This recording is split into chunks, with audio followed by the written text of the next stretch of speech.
ఇది తేనె యొక్క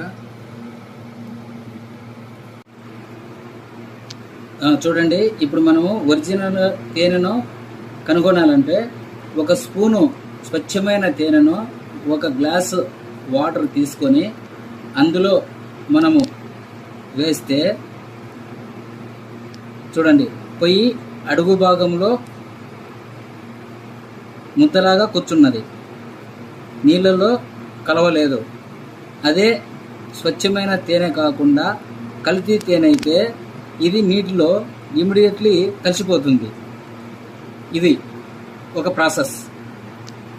ఇప్పుడు ఈ గ్లాసులో వేసిన తేనె నీళ్ళలో కలవలేదు, కింద ఒక గడ్డలాగా కూర్చున్నది. చూడండి, కింద ఒక గడ్డలాగా కూర్చున్నది, ఎక్కడే కానీ కలవలేదు కనుక ఇది ఒక టెస్టింగ్. నెక్స్ట్ టెస్టింగ్ ఏమంటే ఒక వైట్ పేపర్